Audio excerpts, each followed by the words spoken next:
All right, I'm so lucky to be joined here by Khalil Sayegh. He's a Palestinian born and raised in Gaza, educated in Ramallah, in the West Bank, now in the U.S., where he recently got his master's degree from American University and is running a nonprofit with an Israeli that we'll get into in this conversation. Khalil, thanks for joining me.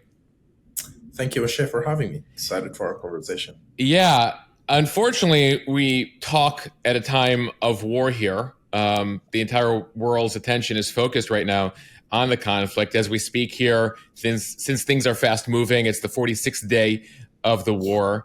I want to get to your story as someone who's from Gaza. But first, I want to ask who currently is there and how are they doing? Yeah, thank you for asking. Obviously, all my family is there. My parents are there, my siblings, my extended family also, my cousins, my nephews. So yeah, how they're doing, they're alive, and I'm thankful for that, because to even be alive in Gaza right now is something that you should be thankful for. But on the other hand, the situation is very dire and it's really sad. At the beginning of the war, we lost our home. My family had to move and to stay at church there in Gaza, and until now they're there. And your family is from the northern part of Gaza? Yeah, my family. Well, this whole notion of north and south, actually, it's a new thing that during this war appeared, right? Like, it's the north usually is referred to as Beit Hanun, whatever. We are more or less west of Gaza City center, and that's where we were. Which historically, during any escalation between Israel and the Palestinians, were considered one of the safest. But this time, the conflict started from there because Israel decided to invade from the sea to move up to near Shati refugee camp and Shifa hospital. Mm-hmm. They are from the north. How are you communicating with your family? How often? And what has it been like? Because I understand there have been power outages and the cell phones have gone down at various times. Yeah, I'll try to talk to them every day. It doesn't work every day. The cell phones companies there has been down due to the lack of fuel as well. So you gotta keep trying, calling on different phones, right? I mean, two companies that are working in Gaza Jawal tend to be less, how do I say it, like it worked less these days. Less stable. Yeah, stable, because it's only based on fuel, while Wataniya worked a little bit better because it's a solar system, and you could just run it through the sun. So you gotta keep trying, and once you hold them, you just make sure they're okay. But sometimes sometimes I couldn't not catch them, but catch someone who's at the church from the community, someone who I know, and he would tell me they are okay, and then I will feel peace of mind to continue my day. So are they seeking refuge? Are they living at the church right now? They are at the church, yeah. What is life like there right now, daily, for them in terms of food and what they're doing on a daily basis? It's really difficult. It's there is no really stores anymore. There is no hospitals that works in Gaza anymore. In the north, like the quote unquote the northern part, right, at the Gaza City, and that's also difficult. So with food, bakeries are completely destroyed. Something that is crucial to understand, that in the Middle East and in the world in general, bread is very important. So people eat bread almost every day, but then the bakeries are completely destroyed. So people bake their own bread at home, but without fuel and gas. You have to do it on the wood, etc. So that's the difficulty there. I mean, they live as a community now, about 500 people who are at this church. They bake their own bread, they make their own food, and they try to find water as much as possible and accessible. And it is really difficult. It's not something that anyone should be living through. How do you process it, watching this war from America? Yeah, I mean, that's a good question. I mean, is there a part of you that's like, I wish I was there, but I also feel lucky not to be there? Yeah. No, for sure. I mean, listen, since day one, I've been feeling the survival guilt, right? I've been feeling guilty for not being in Gaza. I've been feeling guilty that I'm apart from my family and that I can't feel what they're feeling in a physical, literal sense. And also feeling guilty because I feel like if I'm there, at least I know what's going on. I'm with them. We're in unity, whatever, right? So yeah, that's the feeling. But on the other hand, I feel like if I'm there, also their story wouldn't be told to the world because it couldn't be telling this story to the world. And if I'm there, there's no way we can make up financially for what happened to us because in this just few weeks we lost our home again, we lost our shop, we lost all our property just like that really quickly, and there is no way to recover quickly in Gaza, as far as I'm concerned. So, to me, at least outside, maybe there are ways of helping. Maybe there are ways of working harder, working extra hours, and then pay back for that. So, it's a conflict between both of these. But it's hard. It's hard to watch this tragedy unfolding in front of my eyes. These crimes happening to my family, extended friends, people I know that lost their lives and I couldn't see them. It's really draining, and it makes you feel hopeless, makes you feel useless, and it's not a really good feeling. You mentioned your family staying at the church. You guys are Christians. Give us a sense, Khalil, for people who aren't familiar, how large is the Christian community in Gaza? Um, describe it for me, and describe how they're particularly impacted here, given that the leadership now for more than a decade there has been Hamas. Yeah, sure. Yeah, that's a good question. The Christian community in Palestine goes all the way back to 2,000 years. There've been always continuation of Christian presence in Palestine, including Gaza, which, by the way, has the third oldest church in the world, the Church of Saint Porphyrius, where I grew up to worship, Greek Orthodox Church. The way we are impacted by this conflict has been really uh, uh, uh, uh, rough on the Christians, because the Christians in 1948 were also displaced from their homes and lost their property, etc.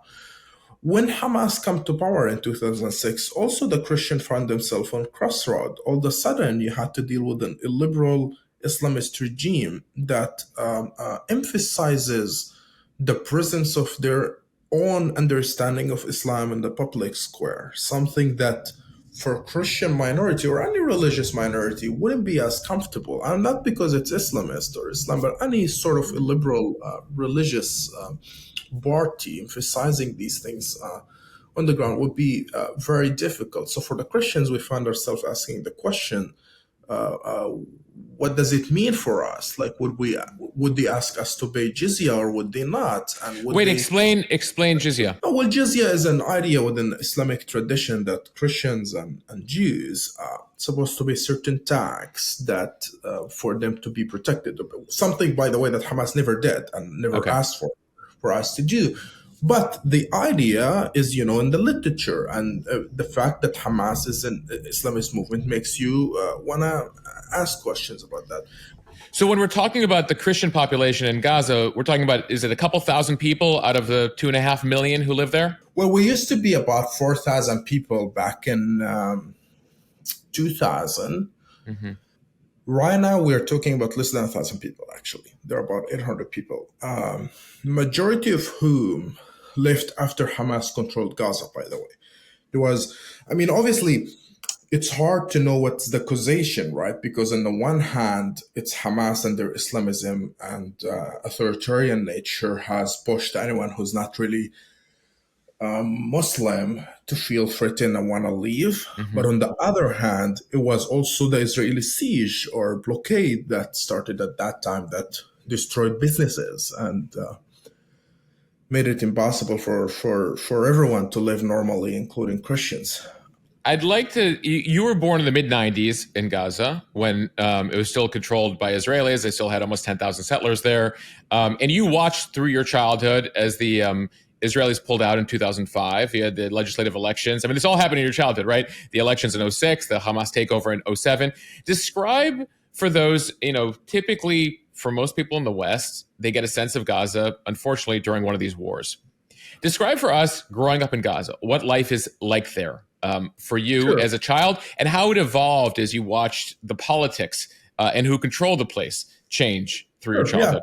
I would tell you the following. I would tell you that the only relatively peaceful time we've had in Gaza was between 1994 to 1999, the post-Oslo agreement. And I was a child at that time. I was like, 5 years old or 6 years old. But I do remember it. I do remember the memories very well. For example, I do remember seeing the Palestinian police members everywhere, and they didn't have to be scared that we will be bombed or something of this nature. I do remember the day when President Clinton came to Gaza with his helicopter, and I remember him. I remember even seeing the helicopters from where I lived, and then it was the opening of the Gaza airport in 1998. So there were a sense of hope and a sense of that we're building our state. There is freedom. Palestine will ultimately be free. And that was really, really exciting for many people, including my family. But 2000 and the second intifada started, and then violence erupted again. And that the first interaction I always tell people that I had with the Israelis when the Israeli Air Force in 2000 bombed Gaza. And it was Right. So we bombing. should just back up here. Politically, what happens? Tensions start to rise between the Palestinian Authority and the Israelis. The Israeli Prime Minister takes a walk on the Temple Mount next to Al-Aqsa. That sets off what's called the Second Intifada, the Second Uprising, which lasts several years. Yeah. Yeah, sure. I mean, in the drama of that, right? Yasser Arafat and the at the time Prime Minister of Israel, Ehud Barak, were in Camp David here in Washington, talking about final solution, sort of negotiating two-state solution. Whatever it failed, it didn't deliver, it didn't work. Right. Arafat goes back, and Hamas and other more militant groups start moving more toward violence against the Israelis. And as you said, also in the context is Ariel Sharon visit to Temple Mount. Right, and I should correct myself. He was the opposition leader at that time, but anyway, tensions rise, the agreement sort of falls apart, and then the uprising happens. Yeah, then the uprising happened, and then the PA, Yasser Arafat being Yasser Arafat, felt that unless he also joined the Intifada to an extent and even support certain militancy and Fatah, and I think he was right to a certain extent, that he would lose the leadership of the Palestinian people, that Hamas and other groups can manage to get it. So Arafat jumps on there. And as a result, even, the Palestinian Authority infrastructure get bombed by the Israelis, and things get really bad in Gaza. Then we lived through the Intifada, then we lived through the withdrawal, then we lived through Hamas's takeover of Gaza. And it seemed to me, it felt as kids growing up in Gaza, is that there is a consistent violence that is not stopping. There is a consistent instability that all sort of pushed me to say that, like, my dream is to leave Gaza. Like, that's how I always felt. That's how I always thought about Gaza when I was there. What was your interactions like? I mean, you saw Clinton from a helicopter. Your experience with the Israelis was the bombing during the Second Intifada. What did you, as you grew up, what did you learn about Israel? What was your experience? What were your interactions, if at all, with Israelis? No, this is a good question. And I didn't really have an interaction with Israelis whatsoever. I mean, the interaction I had is the Air Force. It's the bombing. It's the Israeli army killing people. The pictures I see of atrocities and crimes that are happening. And these are things I think of. On the other hand, it's the stories I heard from my grandpa. My grandpa before 48 owned two jewelry shops in one in Ramle, one in Mashdal, that he lost. He lost his land. He lost his home. These are towns that are in current day Israel. Yeah, exactly. Towns that were in 48 forced to transfer, or as many call it, ethnic cleansing. So these are the stories I heard about the Israelis. And in my mind, as a kid, you hear these stories and you experience the bombing, and you just come to one rational conclusion, that they hate us, they want to kill us. There's no other way to think about it. So that was my interaction with the Israelis. And would you say that is the typical interaction that most kids in Gaza feel, that they or the sentiment that they have? I would be surprised if anyone thinks something else. Yeah, because you put 2 million people in this, like, almost like an open air prison. You are not allowed to get in and out. People in Gaza who live in the coastal area don't know what a mountain look like, Mosheh, believe me. Like, I grew up hearing about the concept of mountain, but I never saw a mountain in my life. And that was a time that Gaza wasn't like under huge blockade as now. Like now it's much worse than, I mean, and at that time we needed a permit to go to Ramallah to visit my grandparents, and we never did it until 2006, I think was. Your grandparents are in Ramallah. It's Yeah. typically, if everything was open, it'd be what, a 45-minute drive, 1 hour drive to Ramallah. But that's located in the West Bank, and you got to get through Israel to get there. Yeah, 45 minutes. It's you have to go through Israel, and you can't do that. So people didn't even see a mountain. So I get to Ramallah, and for the first time I see a mountain, and only now am I processing the amount of trauma, the amount of pain, the amount of grievances that people in Gaza must have felt and still feel. And it makes me think that, yeah, it made sense what I felt about the Israelis. Although later on in my life, I would correct that. I would interact with Israelis for the first time. And for the first time, I feel that I could sort of put myself in the shoe of the Israeli for the first time. Something that is very difficult for me to say personally and for any Palestinian. Yeah, I was going to say, a lot has been made about, that this begins in education. This begins with what you're teaching kids, et cetera. And there's, been talk about how Hamas in particular has changed the education system. Can you speak to that at all in terms of what was taught formally at school about the conflict, about Israel, about the region, about the history? Sure, yeah. So to start with, Hamas cannot change the education in the sense that they can change the textbook. That's a ridiculous claim because the textbook are controlled by the Palestinian Authority. And one thing that people don't understand that Hamas, although at the beginning they had these conversations about how much Islamization we want to do in society, how much of an Islamic regime we want to establish. And there were some hardliners within Hamas who said, yes, we have to go fully Islamic, fulfill every duty that we were thinking of. The consensus became in Hamas that we want to do gradual Islamization of society, in the sense of just making da'wah, calling people to prayers instead of forcing them to pray, for example. The same thing goes with the textbook, etc. So they did not try to change the textbook. They kept it the Palestinian Authority. They kept the civil curriculums, etc. But what happened is that the teachers were replaced. And when you replace the teachers, and that's only in government school, it doesn't apply to UNRWA schools. In the government school at the beginning, I don't know if now that's applicable or not, Hamas members became the teachers all of a sudden. So in a way, what is more dangerous to me is not the curriculum itself, it's what the literature would call the hidden curriculum. And the hidden curriculum is what could be controlled more by Hamas. But here I would have to say a few points. That's not applicable to every school. I mean, again, the majority of schools in Gaza are UNRWA schools, and they're not, the teacher, etc., are not member of Hamas usually. Maybe you'll get one here and there.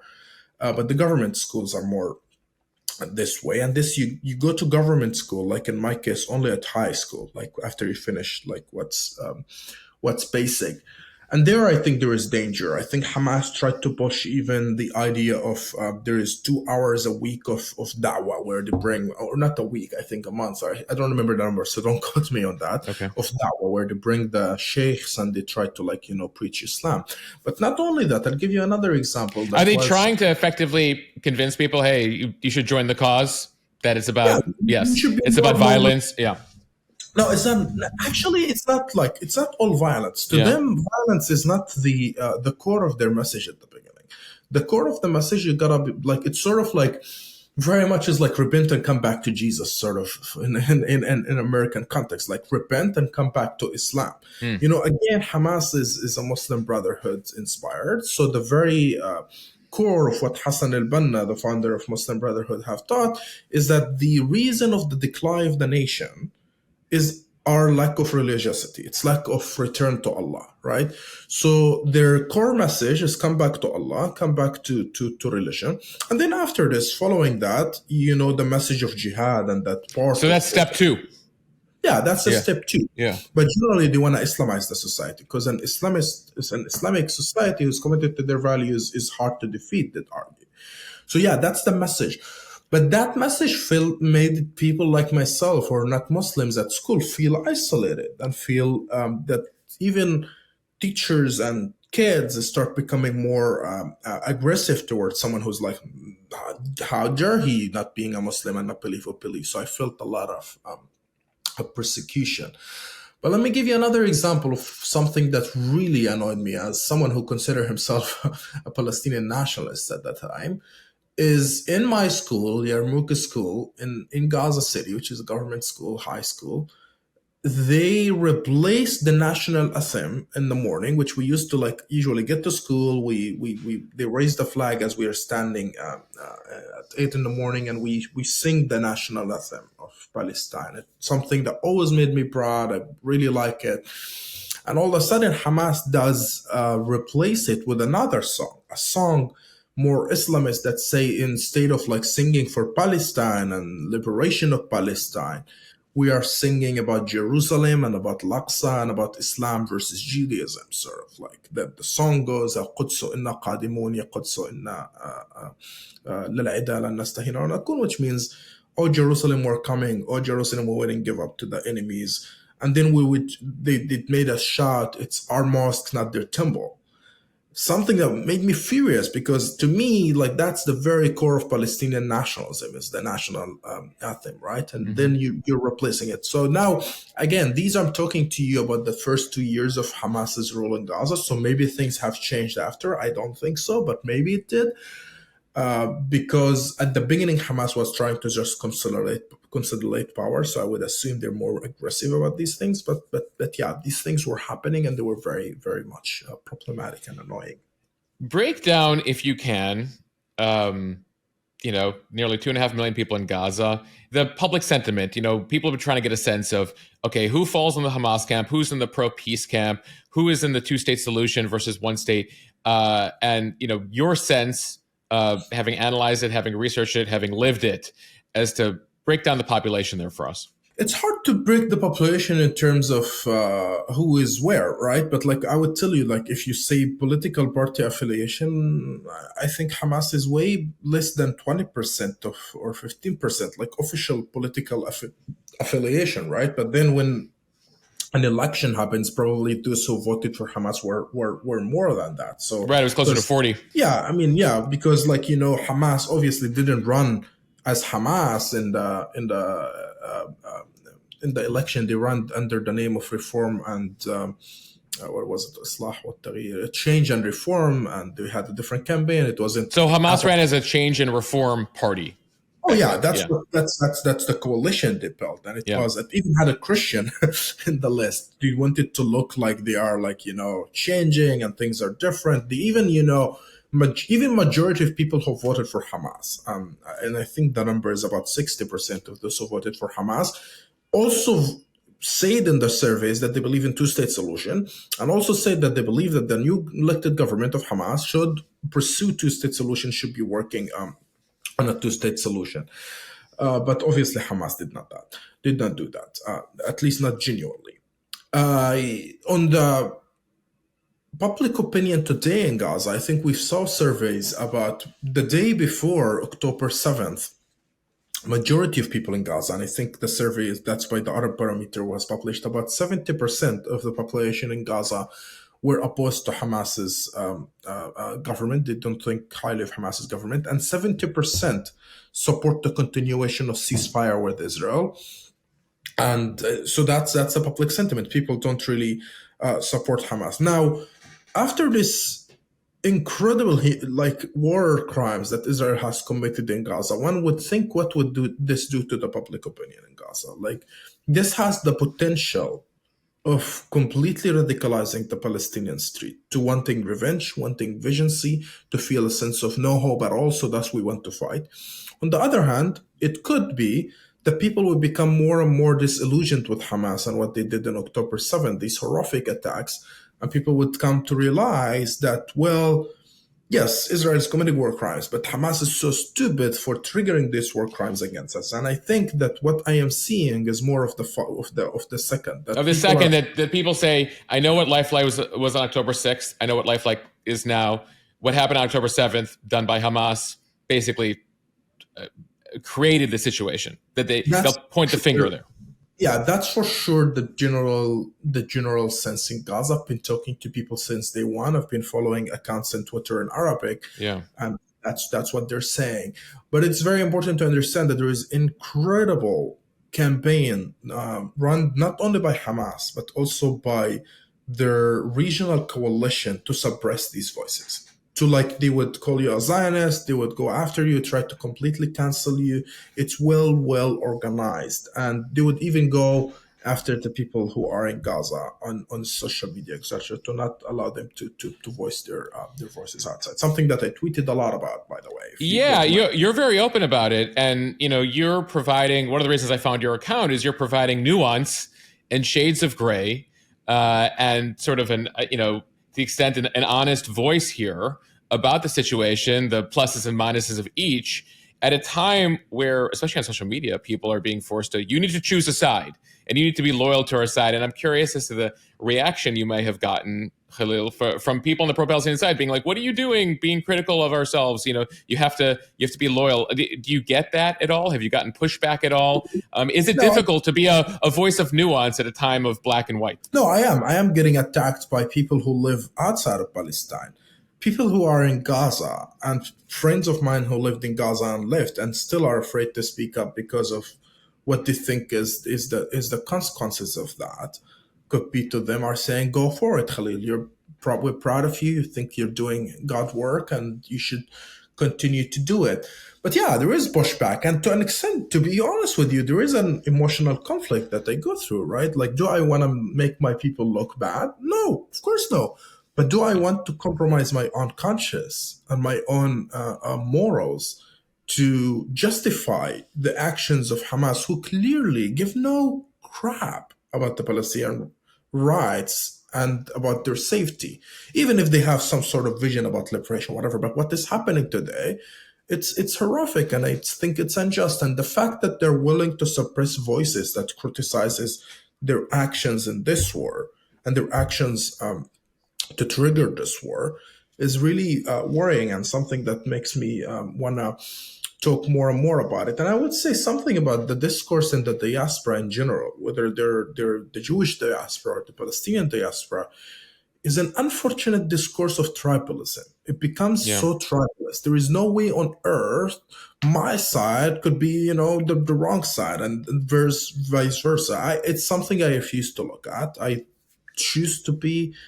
intellectually honest with myself and analytically honest, and look at things as it is. It's actually funny and insane to me to see on the one side the Jewish Zionists in the diaspora who were just protesting against this government a few months ago, now saying that this government can't do no wrong against the Palestinians. And on the other hand, the Palestinians diaspora in the West, who don't like right-wing movements, hate Trump and hate any right-wing movement, being okay with the right-wing movements such as Hamas, who are extremists, who you can't live under them for one day. So it's kind of like tribalism. It's kind of like really ironic part of tribalism, actually. You mentioned it. You said some of your friends there are uncomfortable speaking candidly about Hamas. We get a sense of what it's like to protest within Russia. How the people have been dealt with in the Islamic Republic of Iran. North Korea is another story. China is another story. Where would you rate the freedom or lack thereof people feel to speak candidly, and what are the ramifications of speaking candidly within Gaza over the last decade? Yeah, if you're in Gaza, there are different ways for them to suppress you. You could go to jail easily. A lot of people went to jail. They could choose not to send you to jail, but socially punish you in a ways that is much more painful than jail and much more painful than torture, where they spread rumors that you are a spy or collaborating with foreign governments or whatever. And this is psychological torture where no one want to talk to you, no one want to interact. So you're not with you. in jail, but you're in social jail. You're an outcast in the And society. it's much worse, painful. And to me, it's actually sad to say that I've been very disappointed by scholars who studied Hamas in these regards, because I read most of the literature on the subject in the West, and I found no mention of these techniques or what they are doing really on the ground whatsoever. What I saw in the literature was the opposite, was that Hamas is more of a soft authoritarian. Hamas is even less authoritarian than the Palestinian Authority. Hamas is moderating, etc. Something that made me like really drove me crazy, because I say to myself, if you spend one months in Gaza, and you are someone who knows Arabic, and you are not, being guided by what government officials telling you will never come to this conclusion. And it's sad that there is dearth of information when it comes to these issues and how Hamas used these techniques to suppress people. And it's not that it's Hamas came up with them. They're there in other authoritarian regimes, and literature have written about them. And when it comes to Hamas, I think Hamas and the Israeli blockade on Gaza had made it very hard for people to actually access information on what's happening there, and thus made the PR campaign of Hamas and their supporters much more well done and powerful, I think. So you were able to eventually head to the West Bank, to Ramallah, where your grandparents are. Talk to the audience about how life is different for Palestinians who live there versus who live in Gaza. Sure, yeah. So I left 2009 and moved to the West Bank. The first thing that is different, despite the continuation of the occupation in the West Bank, that there is no actual blockade. So you would find whatever you need in terms of goods. There is freedom. There is 24 hours electricity, something that Gaza is lacking. In 2009, at that time, it was like an 8 hours electricity a day. So all these challenges when it comes to the Israeli occupation and repression of the Palestinians. When it comes to the local government, also, it's a more secular government, right? The PLO. So, for example, in the West Bank, you would find alcohol and access to alcohol, something that you can't find in Gaza due to Hamas's regime there. There is more room to be secular openly and not to be, Islamist as in Gaza at that time. So there is all sort of differences between both Gaza and the West Bank. And in terms of public sentiment there, given the way they live, how do Palestinians feel about, is there a major difference when you talk to people in Ramallah, you talk to people in the West Bank versus Gaza in terms of how they view Israel or view a solution, a two-state solution with Israel? Oh, that's a good question. I don't think there is a huge difference. I think generally they're similar or closer to each other. Yeah, I think they're both under the same impressions generally. I think one thing that surprised me, and it's happening more now than before, is that people in the West Bank becoming more and more supportive of Hamas than people in Gaza. Having lived under the authoritarian Palestinian Authority, having also not knew and experienced what a Hamas rule looked like and what Hamas actual goals look like, more and more people in the West Bank are buying the argument that Hamas is effective, that Hamas is just, was actually working to liberate Palestine, that they could get some results out of there. And that's the part that is scaring me about what's happening in the public opinion in the West Bank. And it's one of the reasons why Abu Mazen, Mahmoud Abbas, the head of the Palestinian Authority, the theory is that he hasn't had elections for more than 10 years because he fears that if he had open elections, Hamas would win in the West Bank. Sure, yeah. And it's unfortunate. Obviously, the way the election works is not, you can't separate West Bank and Gaza. It's one geographical area, but with different jurisdiction, right? So if you win in the West Bank, there's a likelihood to win in Gaza too, and vice versa. Yeah.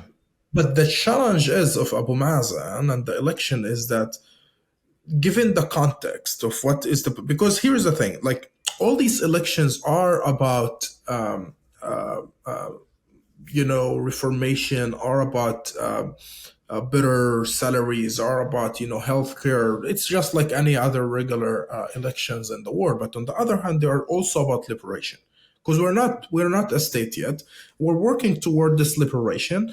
And what we believed historically, the majority of the Palestinians since the 80s, is a two-state solution. Now, it's decreasing, but we always believed in that.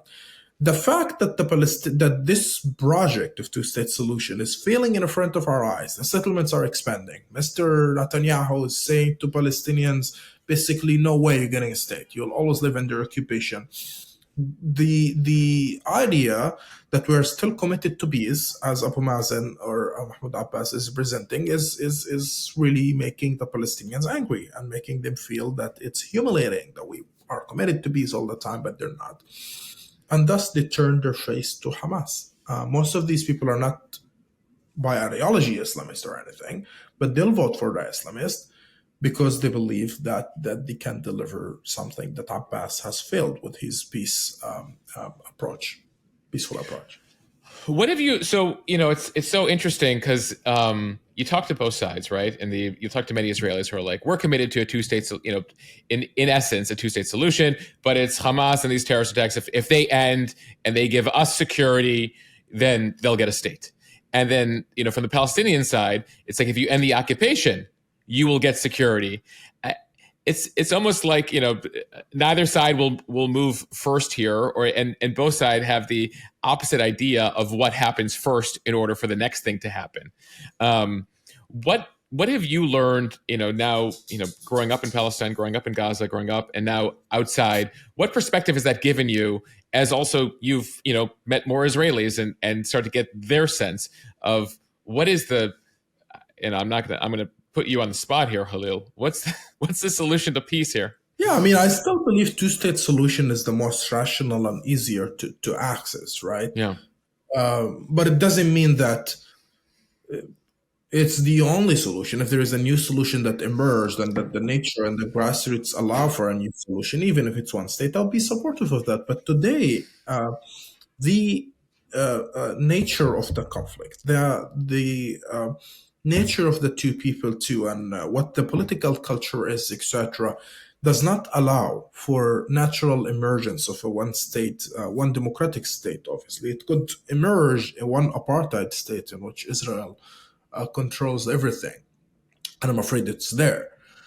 But two states is the most rational and most realistic. Now, again, back to this whole like, oh, well, if they stop terrorism, or if we say if they stop the occupation first, etc.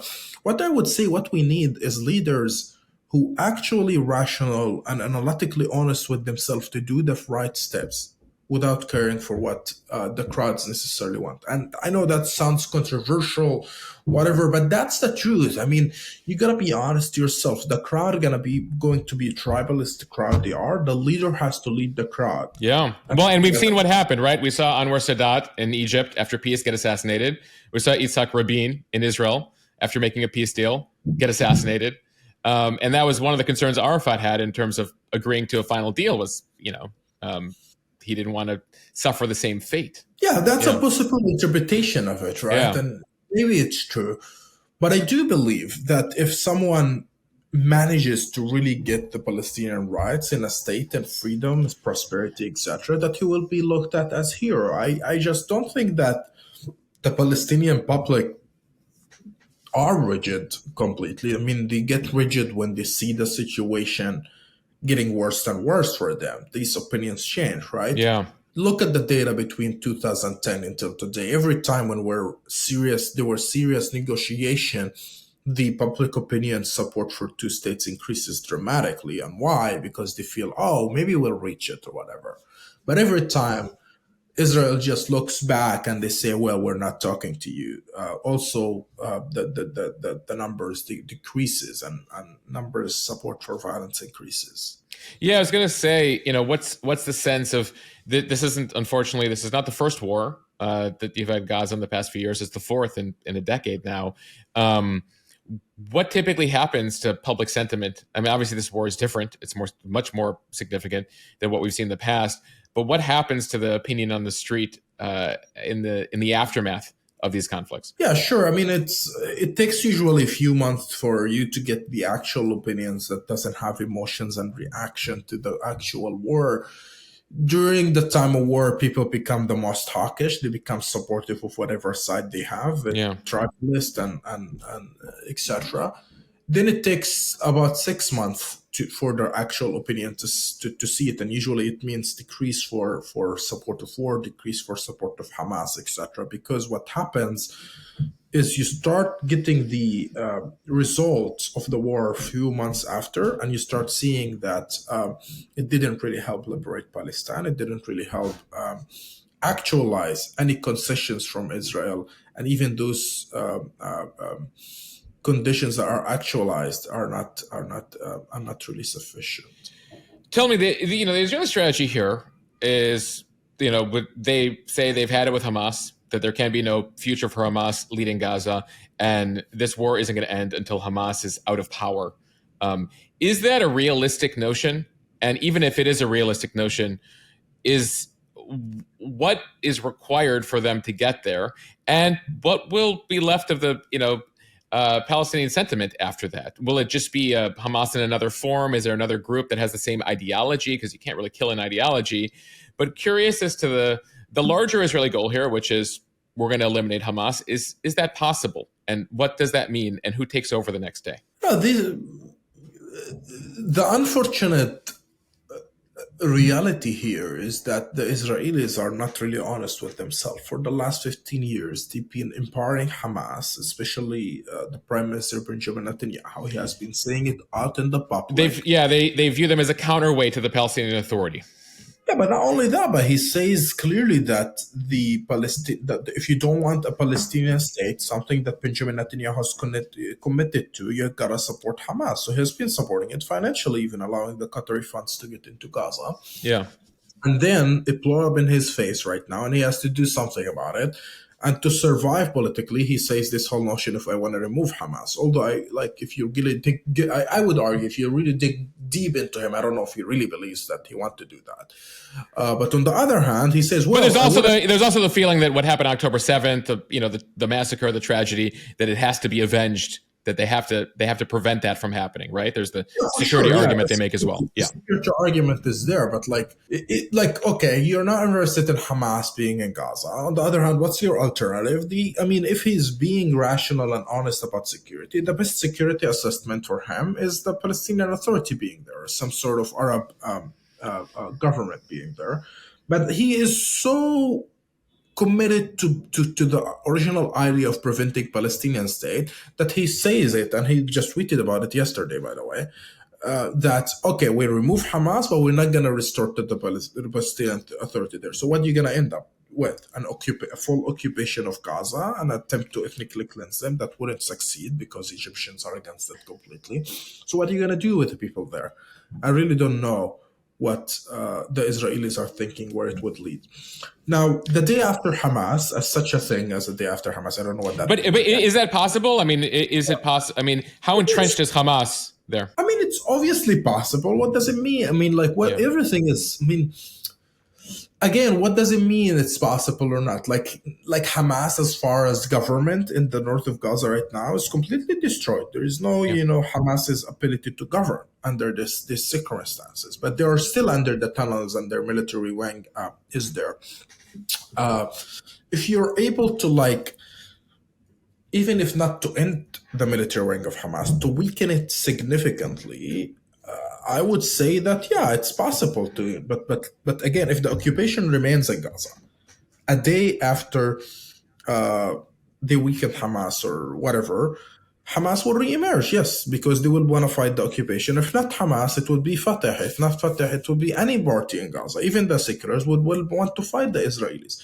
The amount of humiliation happening in Gaza today, and on a national sense, would only bring about more resistance to the occupation in Gaza. But if in the last day, the occupation withdrawal, and let's say, the Palestinian Authority would have reservation on getting in or not, and a certain Arab force gets in to keep law and order, Hamas would find it very hard to convince anyone to fight against their brothers and sisters, and they will probably, put Hamas under control. That's the only rational thing you could do, or even UN forces or whatever. Hamas still, they might do some incitement against them, but I don't think they will convince the public to support them whatsoever. Without the public support, I think they would lose. One question I had, and I heard you discuss it before, before we kind of move on to the solution here, which is, a big discussion that's happened in the, past month and a half, is in regards to Hamas's use of civilian infrastructure, the hospitals, etc. What is your knowledge of that? What is your experience with that? What do you make of what the U.S. and Israel are saying versus what Hamas is saying? One side saying we don't do any of it, or the other side saying you do it all, and that sort of justifies what we're doing.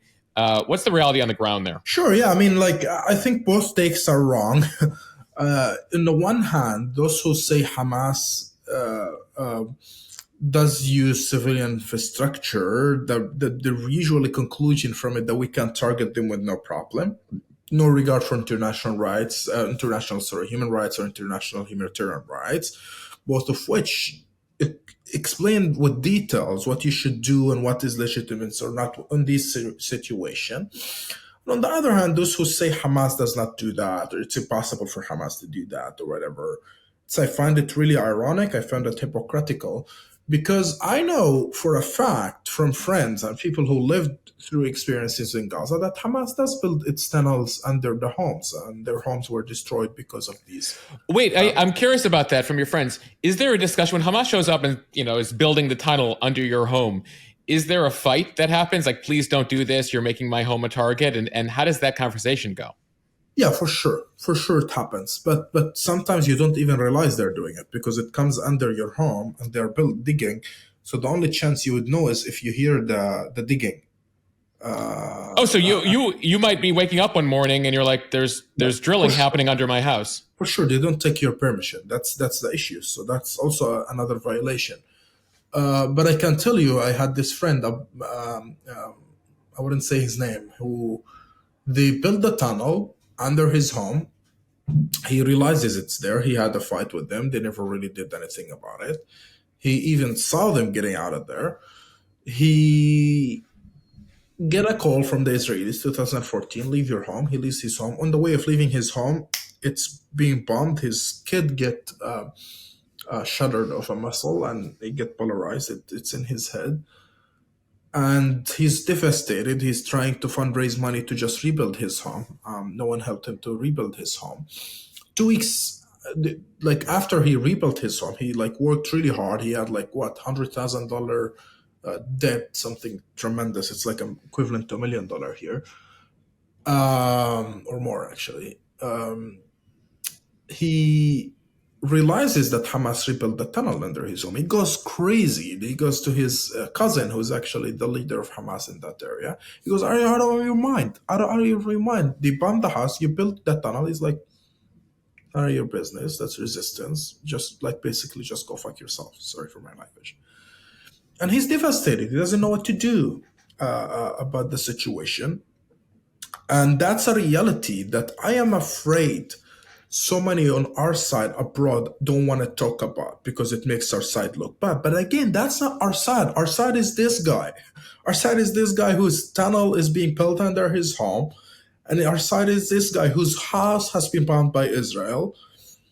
That's our side. That's what we have to stand by. And that's the reality of what's happening in Hamas. Now, there has been so much unverified claim by Israel about this hospital has this or this hospital has that. We don't know. And I don't think we can trust Israeli claims that much. But what we know for sure happened in October 7th is that Hamas apparently took some of those injured hostages to the hospital. And they got there with their guns, and they got there with armored vehicles, and that is wrong, and that's a violation of international human rights and should never have happened. And even if Hamas wanted to treat those hostages, they could have easily talked to the Red Cross and allowed them to transfer them to the hospitals. Yeah, again, that's something you tweeted, that basically Hamas put Palestinian lives in jeopardy by their conduct on October 7th.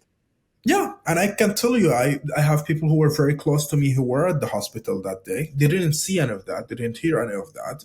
But I just kept thinking of imagine a scenario in which the Israelis went crazy and raided or responded and something bad happens there. I would lose people who are close to me because of the stupidity of Hamas.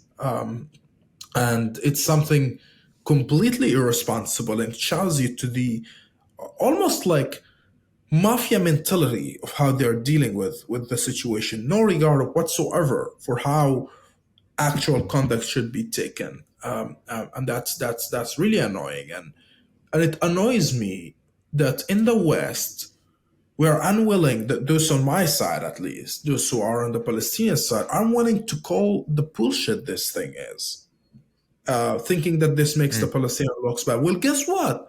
Majority of the Palestinians there are hoping for someone to speak for them in a way that criticizes the occupation, but also criticizes Hamas. They're hoping for that, but no one is doing this because everyone is troublous.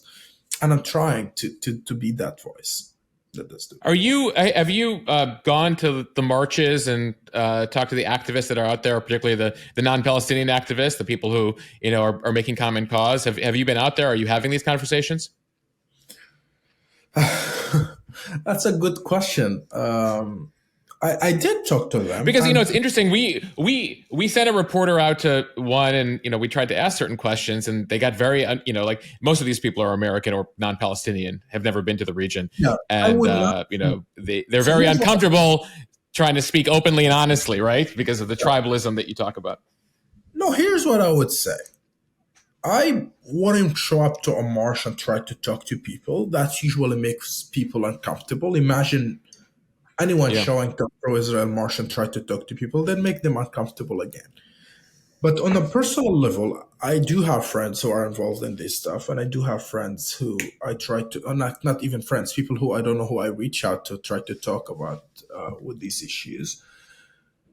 And most of the time, I find them to be sensible, good people who are trying to do good. They're not really bad people or bad actors, etc. But I also find many times that when it comes to Hamas, etc., there is a sense of misinformation about how much things do they know actually.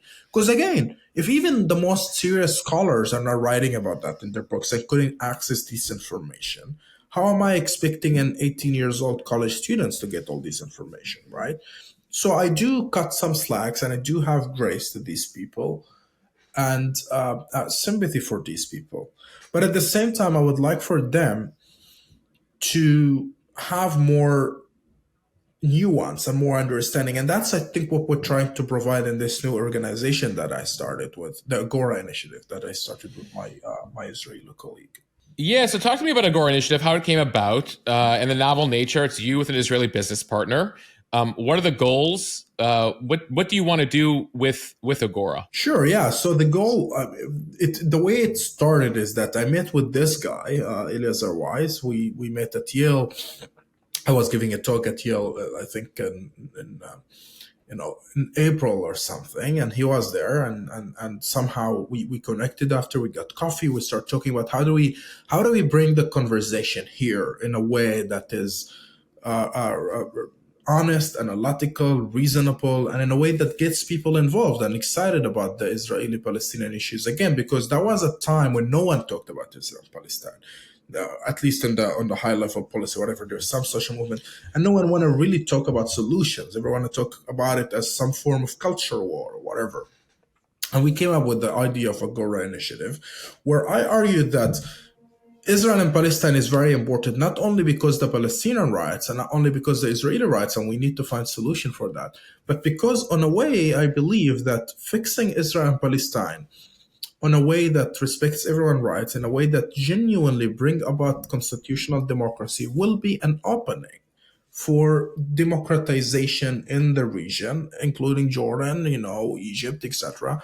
And that is the thesis, and that's the core argument that we're trying to present at Agora. So what we're doing right now, we're speaking on campuses, we're speaking in different places, trying to present our ideas. Hopefully soon when we launch, we'll do more research, policy papers, etc. And we're really excited. Focused on solutions. We're focused on solutions, long-term solution, we'd call it. How many people are open to listening to that right now? If you were to call people in Gaza or Ramallah, how many people would be like, Khalil, I don't want to talk about that right now? I think majority of them don't want to talk about it. They would want to say what we want to see is ceasefire, what we want to see is stopping the bloodshed, etc. But the day after, they will start thinking of that. Yeah.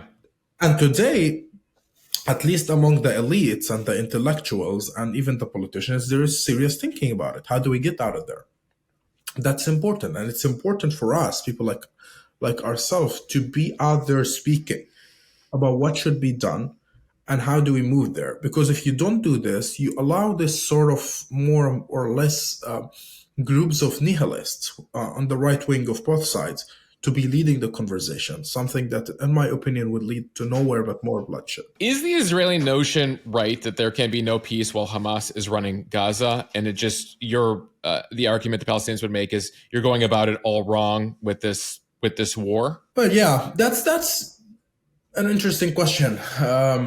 I always thought. I mean, I That thought. that yeah, that we have the same goal ultimately. We have different ways of getting there. There are different ways of getting I there. think ultimately Hamas is an obstacle for peace. There's no question about that. The question is, how do you co-opt this or jump over this obstacle for peace? Israel Yeah. believes it militarily. We don't think it works. I think that there was a lost 15 years of an opportunity. Hamas's only way of recruiting people to even join Hamas is by pointing to the Palestinian Authority and pointing to the other solution. Say, look, they tried it for what? 30 years being peaceful. They didn't really Diplomacy attack it. didn't work. Yeah. Yeah, it works. So come join me. Has Benjamin Netanyahu proved them wrong in the 15 years? I think Hamas would have been undermined in Gaza. And a movement within Gaza could have risen against them. And I'll give you an It's so example. so yeah. So your argument is if the Israelis engaged in diplomacy, then ultimately that would have been a more effective argument against Hamas these past 15 years. Yeah, for sure. Because if you did Yeah. that, and then you run an election, Fatah will win the election. There is no way under earth Hamas would win an election if diplomacy is really working and Israel is really making concessions to the Palestinian Authority and make them look like they are effective. And then if Hamas loses an election, there'll be illegitimates in Gaza, and then you have to find a way of get rid of them. That may include a revolution, may include Palestinian forces and Arab forces getting there, and it wouldn't be as bloody because there is no way, I mean, to be honest, the Arabs or the Palestinians would commit the war crimes that Israel has committed there, and it will be approportionate. It would happen in a different way. So Hamas would have been proven wrong, and things would have moved forward. I think through an election of some sort. And if not, if they didn't, then if they didn't go through election or whatever, then they would lose any legitimacy in Gaza. So it's a win-win thing. But the problem, again, is that Israel was not interested in that. I think it's not a secret. I mean, all what you need to do is read Bibi's last book, Bibi My Story, and you see it there everywhere. It's like he's proud of it. The to have destroyed the two-state solution and the hope for Palestinian state, something that he's proud of. And I'm afraid that if he's honest with himself, at some point before he dies, he will regret that to the day he will die. Now that you've met Israelis, do you get a sense of their security concerns? That why they feel that the continued presence in the West Bank, the blockade around Gaza, from their perspective, is important to preserving their security. I would rephrase. I mean, I would reject the the way like the question is proposed. I would say that I Yeah. would phrase it in a way. Do you get the Israeli security concerns? And my answer would be absolutely. I do get it. I mean, I understand the fear. I understand the trauma. I understand everything from there. Do I understand Yeah. the Israeli measures or claims taken to protect these securities? No, I do not. But do I understand the way through which people think that these measures are protecting them? Yes, I am an empathetic person and I can put myself in their shoe and I understand it. And I always tell my Israeli friends, if I know for sure the checkpoint system or whatever system you're using is providing security to the Israelis, for sure, it's only providing security, I would not be someone to object to it, because why would anyone object to that?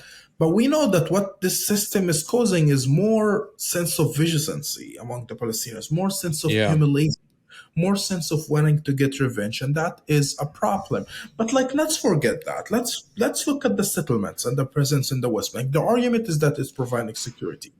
One of Right. the So when key we're talking about settlements, just for perspective here, we're talking about almost 400,000 plus Israelis now live in the West Bank. exactly, Yeah. and they're in a segregated area, etc. But like, for the context, one of the reasons why the attack on the horrific attack of October 7th has succeeded on Israel was because the entire army wasn't there. The army was protecting the settlements in the West Bank, and thus when Hamas gets in, they're surprised there's not a lot of army even. Yeah.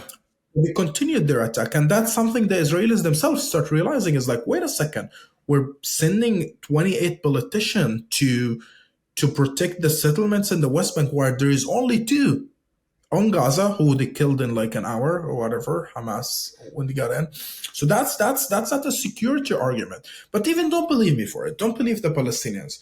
go to Ehud Barak, who many Israelis would argue. I mean, Ehud Barak is the former prime minister of Israel and also a general himself, a former general, would say it very clearly that the settlements and the conduct of Israel today is very much dangerous to the security of Israel. So I don't see any serious argument yet for the continuation of the occupation or the settlements for the sake of security. The only argument that is made there is ideological about Religious. Yeah. jurisdiction and religious, and that's, I'm afraid, a very dangerous and fanatic argument to be made.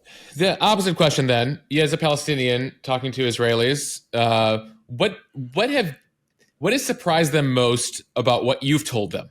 That they're like, wow, I didn't realize that. Because that's one thing that I think for people who don't travel to the region, we're literally talking about, in some cases, just a couple miles apart, a completely different life. Yeah. That, in certain parts, like literally you could be in Israel or on the Palestinian side, and just a mile over the wall is a completely different life happening that you have almost very little understanding of. So when you talk to Israelis and you describe what has shocked them the most, what has surprised them the most, what has opened up the most conversations? Yeah, I think they're usually fascinated by anything I say because they just have no reality whatsoever about the other side. The media that represent the Palestinians and the Israeli side usually is controlled or not controlled. Usually, like the guy who is like usually the correspondent of on Palestinian side or whatever is usually a former Mossad agent or something of this sort. So that the understanding to how the other side live and look is from a security perspective only. So everything is about security and about how do we protect ourselves and it's tough neighborhood, etc. So telling them about the daily life in Palestine and how we're just quite similar to them and anyone else has surprised them in many ways. But also when we talk about the narrative and 48 and my family and the experiences we've had, sorry, and we have right now, it's usually surprise them and make them uncomfortable. But at some point, it gets they become more aware of that. And to me, it's like I've learned a lot talking to my Israeli friends. I learned about what does it feel to come back to Israel from their perspective when it comes to religion, but not only when it comes to religion, what does it feel to have a safe home, right? And what does it mean to come out of the ashes of the Holocaust and establish a state, and all of which are really sensible feelings, something that I completely understand. It's humane, it's a human desire and reaction, something that I completely get. The only problem for me, though, is that it happened on my expense and something that you don't see, obviously, because in their story, I don't really necessarily exist in that space. So I got to learn about the pain of the Holocaust. I got to learn about the tragedy that have happened in Germany. I got to learn about also other stuff that they faced in the Arab world. So it's a process of learning, and um, um, I'm very grateful I went through it. I'm very grateful that we continue this conversation. Me and my Israeli friends, despite that we disagree on a lot of things. Yeah, it's the education of history is so important, and in so many places around the world, you tend to learn a certain narrative, right? And 1948 is so interesting because for the Israelis, it's the fulfillment of a 2,000-year-old dream coming out of the tragedies of what was happening in the Holocaust and before, and for the Palestinians, it's the Nakba. 48 is a tragedy for them. Sure. Yeah. Yeah. Yeah. And no one want to see the other story, right? I mean, it's very rare that you find people want to see it. Or another way, like you could see it, but like the reason why you don't want to see it is that you feel that if you saw it, you sort of undermine your pain, right? I mean, someone like yeah, and I'm like paraphrasing someone who said it, like a Palestinian writer who said that. Yeah, it's I mean, same issue we deal with. I don't know how much you've got a sense of here in America in terms of understanding that we learn a certain sense of our history, but then over time, especially in recent years, there's been a reality check on why Yeah. America is where it is today and who it came at the expense of, and that's a very uncomfortable thing. Yeah. It's been It's been fascinating. I don't know if you've gotten a sense of the German education system and how it's one of the few countries around the world where they've made a point of learning about some of the evils committed in their own country, especially in World War II, etc. It's a very unique example of education in that way. Yeah, that's true. Yeah. Looking forward here, watching what is unfolding right now in Gaza, what's unfolding with the war right now. You have started this Agora initiative focused on solutions. What gives you hope that those solutions, are realistic, can happen, especially given where we sit right now? Yeah, I mean, if I'm to say that in the short term they would work, I would not be an honest person. I think it's a long term thing, and what makes me optimistic that they will work is that the solution should be found, and I think that the solution we have is the most reasonable one to actualize on the ground. But it would take a while, I'm afraid, and I hope it's not a generation, but it would take a while to not erase, but to like make sense of the human tragedy that is unfolding in Gaza today. When we're talking about almost 15,000 people were massacred in Gaza, the death, the tragedy on the Israeli side, also the memory of the horrific attack on the October 7th, where about 1,200 were killed. It would take time to process this pain. It would take time to get more rational about this whole thing. But my hope is that we'll find leaders who are willing to lead us despite this pain to a place of peace, because that's the only way. That's the only way we can do it. As far as short-term solutions, there's been a lot thrown about by the U.S. By the U.S. in particular, taking lead here, saying, we need Arab governments, we need Western governments to come in there for a rebuilding effort, et cetera, sort of the day after in Gaza. Well, how realistic are these various notions, and what would the people of Gaza say about what they would want, on the day the ceasefire starts? Again, the question is not whether we would agree to Arabs coming or not coming, or whether the Arabs would agree to coming or not. The question again is like how much of the mess that Israel causes, it's the responsibility of the Arabs and the Arab states to fix. Israel can think and assumes that somehow they can get to wherever they want, whether it's Lebanon or Gaza, make a mess, withdraw, and then it's not my responsibility anymore. Now, the Arabs have said they're willing to do that. The Arabs have said they're willing to get to Gaza or the West Bank or whatever to provide security. But they're willing under one condition.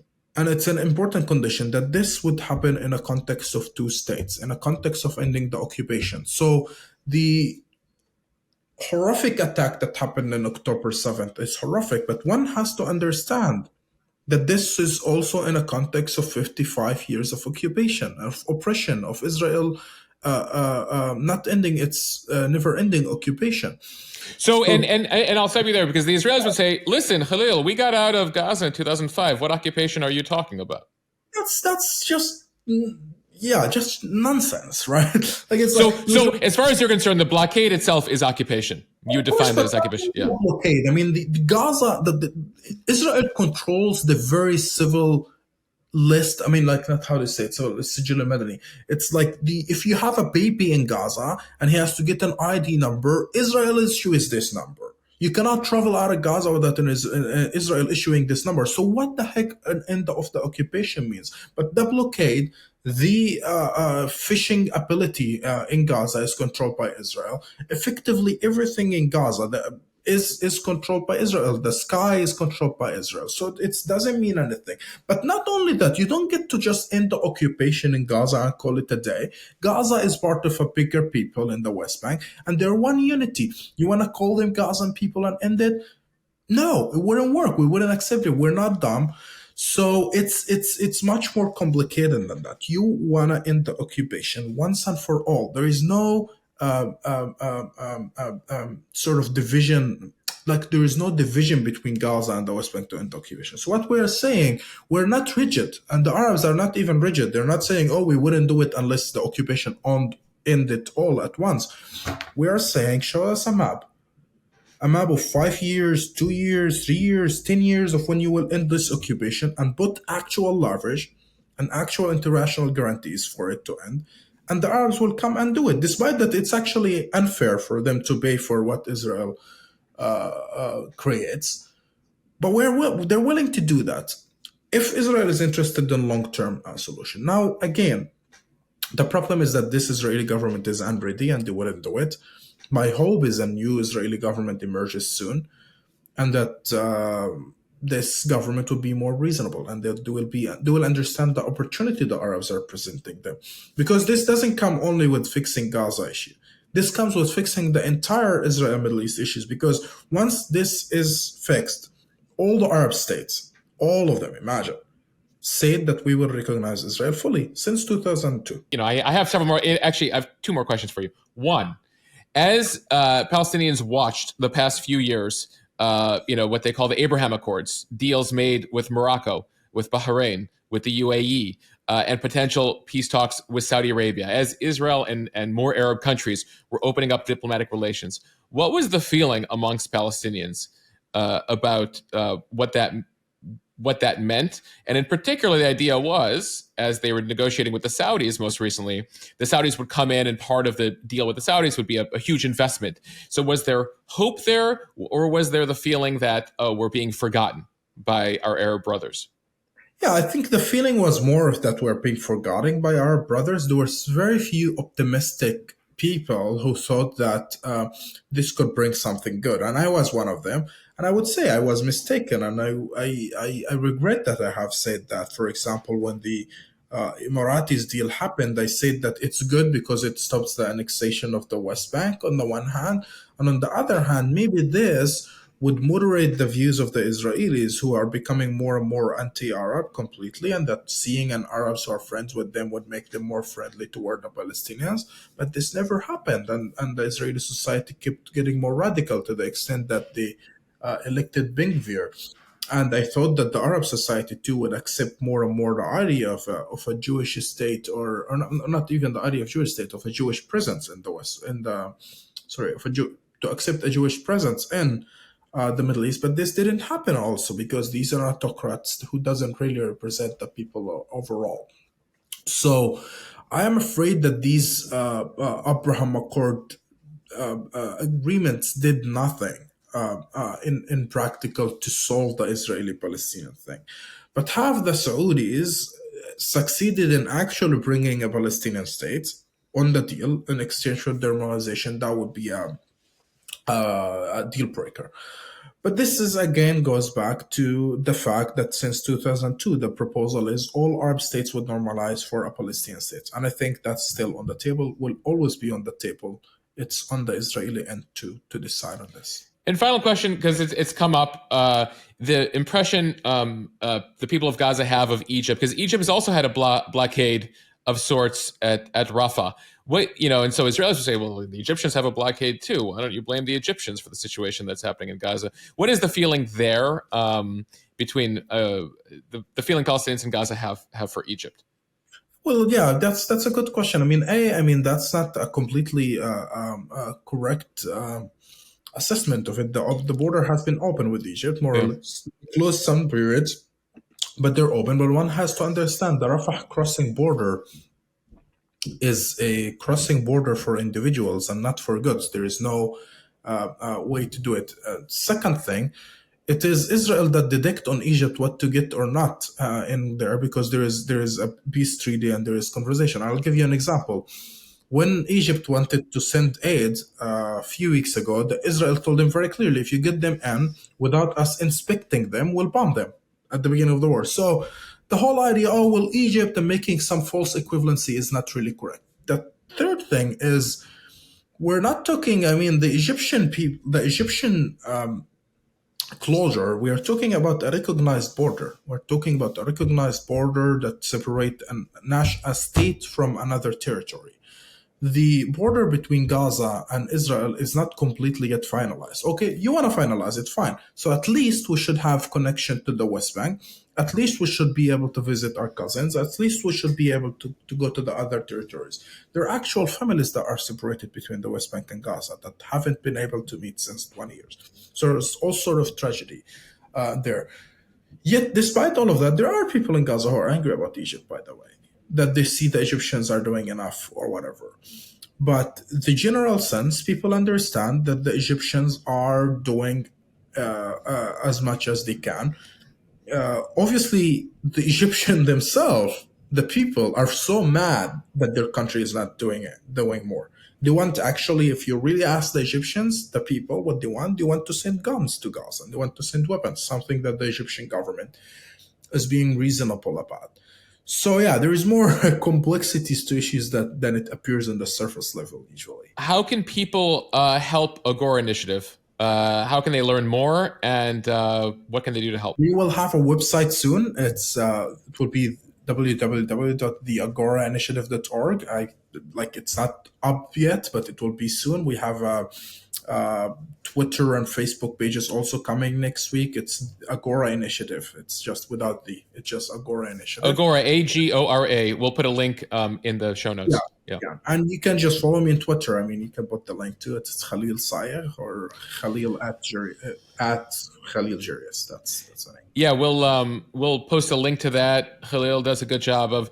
Listen, I think a lot of people you've been talking about tribalism a lot in this conversation, and I think that ultimately one of the things that you do is you make people feel uncomfortable on both sides, and you try to give people a dose of reality from your perspective about what's going on. That is what we're trying to do, and I'm glad people feel uncomfortable because I think feeling uncomfortable is what will lead you to truth usually. If you're always feeling uncomfortable, I'm afraid you're not really seeking truth. Well, Khalil, in the age of social media, we get to find our pockets, our bubbles that make us feel comfortable all the time. Nobody wants to be made to feel uncomfortable anymore.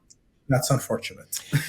Well, I appreciate your honesty. I appreciate your perspective. And I hope that ultimately this violence can end very quickly and your family continues to be safe in Gaza. Thank you, Mosheh. That was really great.